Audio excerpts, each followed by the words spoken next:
Um, uh, it is so true. The running, what I've seen over and over, like athletes. I was a two-sport professional athlete. I realized I did both of them to self-victimize. I had an older brother who would beat me up. So I was a hockey goalie, and I'd stand in front of pucks going 100 miles an hour. It was the exact same thing. I thought I loved it, but when I hear people's interests, what I hear is how they're trying to reconcile the trauma they've been through. You know, you said it perfectly, running. Most runners, they're running from something, and a lot of people don't know.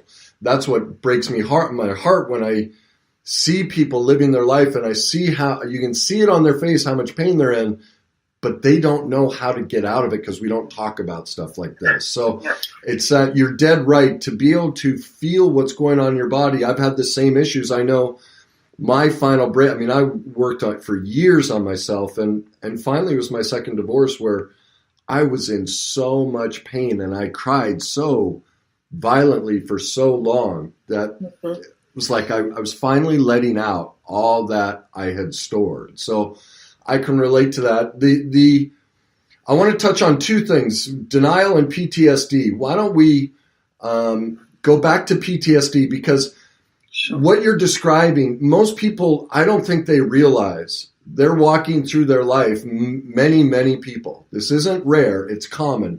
Many, many people live their life in a form of PTSD all day, every day, and aren't even aware. So can you describe, and I know you're, yes, and I fly into Denver to see my kids. I stand on the train and I see it throughout that train ride. People everywhere I go, and they're just not aware. So can you give our viewers and the people listening some of the basics about PTSD, how it shows up, all those things? Because I know you're also a therapist too. So the education aspect, so people can start to look for these signs in their life and maybe start addressing their trauma as well. I would say that I had many fears, many phobias, many fixations. And it was really, my main issues were my safety and being around men. So everything was heightened. You know, I'd get into my car, I'd put the buttons down. I couldn't go in a taxi anywhere because a taxi driver could have altered the whole events of my life, but he chose to ignore the assault that was already taking place in his taxi. You know, I couldn't go to the end of my garden and put my rubbish bin out if it was dark. I couldn't walk in the street without crossing the road if I saw a man that looked suspicious. I always just had a pit in my stomach, you know, just always on edge, always anxious. It's very much like trying to hold a beach ball underwater constantly. And also linked in was the fear of people finding out. That was also linked in with my PTSD, the shame that if anybody found out that I had been raped, that somehow it was a reflection of me. So all the time you think you're being genuine, but you're wearing a mask. You're trying to pretend all the time. And it was actually, I went to work as a volunteer at Rape Crisis. And part of our training, we were doing the side effects of PTSD. And I went, oh, I've had an eating disorder. Yes, I've had drink and alcohol issues. Oh, I've been suicidal. I've had depression. I've rebelled. I've been, you know, and I could tick all of this list. The only thing I didn't do was self-harm because I was paranoid of knives. But my paranoia was so huge that at one point I couldn't even have knives in my kitchen. I couldn't use them to chop. So it's hard now from where I sit now because I'm really so okay, which is why I also share my story. But it just took over every aspect, you know, any interaction, meeting new people, going out. There was a lot of thought involved. You know, if I had to park, will it be in a multi-story car park? Will I be safe going in the lift? Can I go down the stairs okay? Who's that over there? Just always on guard, you know, hypersensitive, hyper alert. That's the exact same experience. I mean, you rattled off so many things. Basically afraid of everything. I hear this, mothers and fathers, oh, don't do that, you know.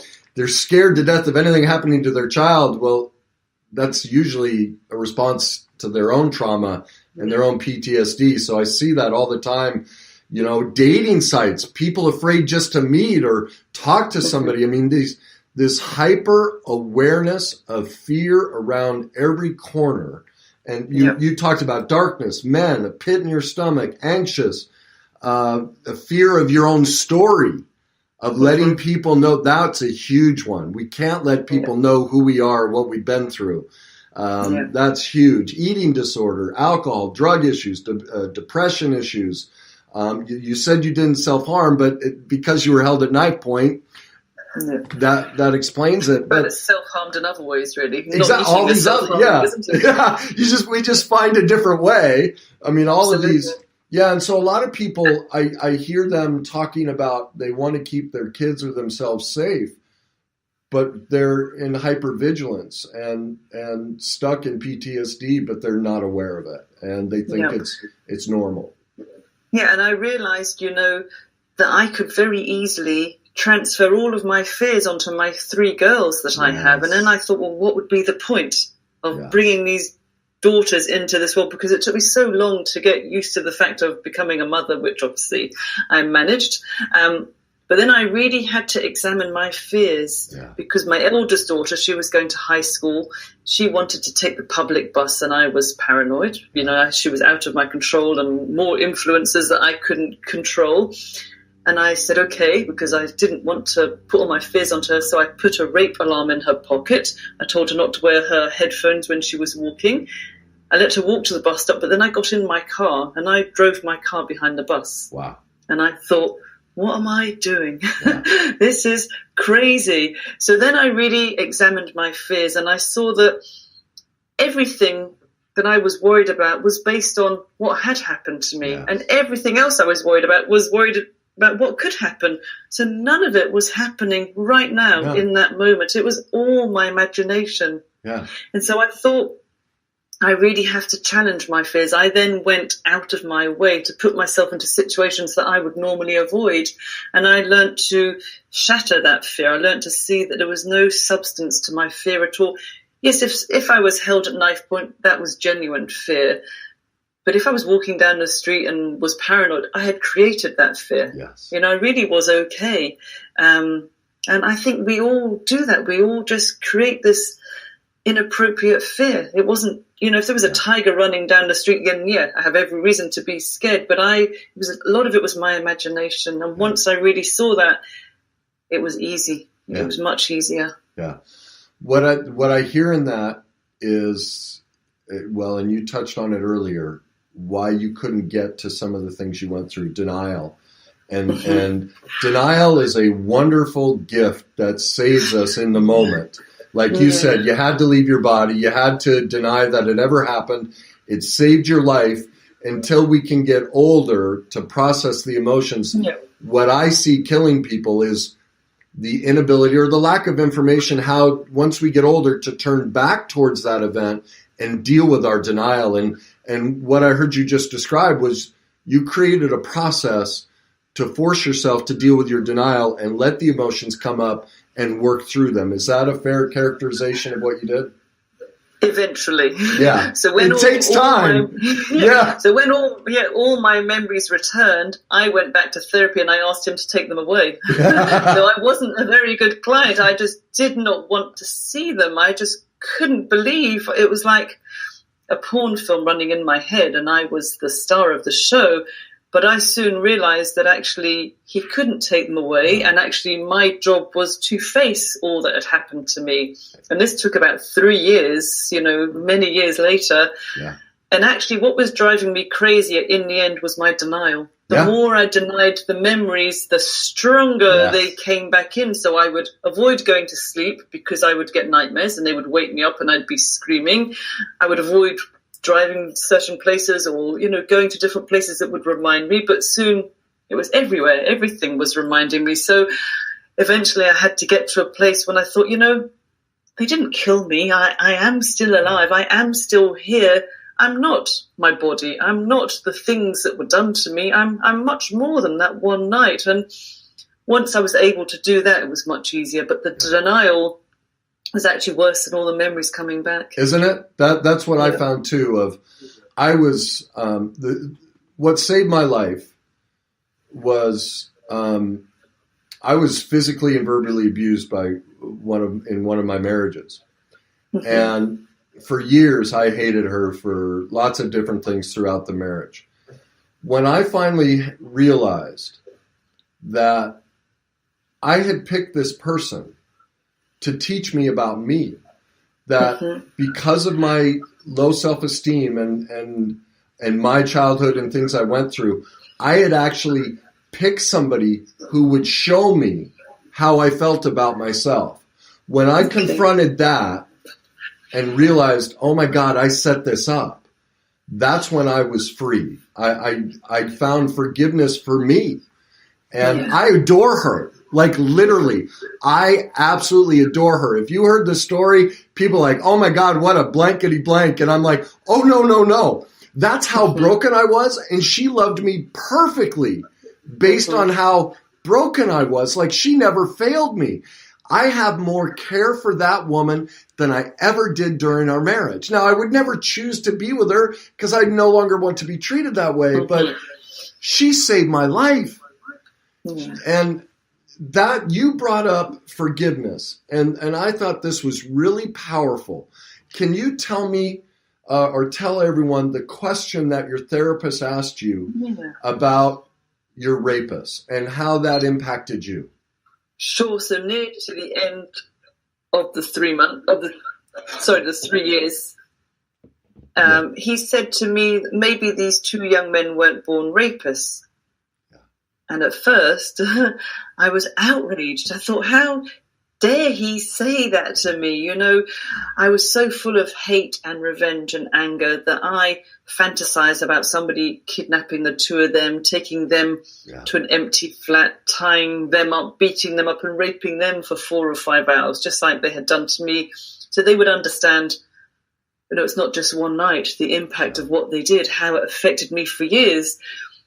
But in that moment, he planted a seed in my head and it started to grow. And I found myself really wanting to understand, how did these two young men know to be so violent? You know, what had they heard? What had they seen? What had they experienced to make them behave so just violently towards another human being? And I started to see that in their dehumanizing of me, they're only dehumanizing themselves, that they weren't connected to their source, their goodness, their life, whatever you want to call it. They were so disconnected. That's how they were able to do this. And somehow I felt compassion in my heart towards them, because I really just refused to ever be identified by what had happened to me.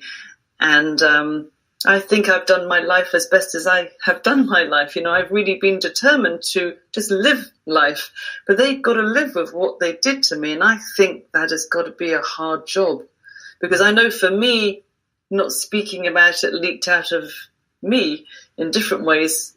Can you imagine being a person that commits that crime against somebody else? And, you know, I'm not saying I could ever forgive the act of rape, because it was a total violation on my body, on my mind, on my psyche, but I could and I can forgive them for being human. Yeah, what I've learned is you can't absolve them of the consequence of their actions. They're still responsible for that. But what always breaks my heart when you see, like, you know, you're not in America, but there was, you know, this Olympic gymnastics coach who for years raped all these girls, and you know, football coaches, all these stories. And what breaks my heart when those stories break is that people forget somebody taught him how to do that. He wasn't born that way. And nobody remembers. I'm not condoning what he did, or women. I mean, women do this too. It's not just a male thing. But what horrific things did they go through that they're trying to exercise in this way? And that gets forgotten. Again, it doesn't absolve them of the consequence and the responsibility, and it doesn't make it okay. But this is somebody who was victimized also. Absolutely. And where I work now, my manager used to be a midwife. And she said to me many years ago that she has delivered thousands of babies and she has never once met an evil baby. And that just stayed with me, especially when I was in the when I became an accidental forgiver, I like to call myself, because it was never my intention. Yeah. And I just thought, well, yeah, we all come into the world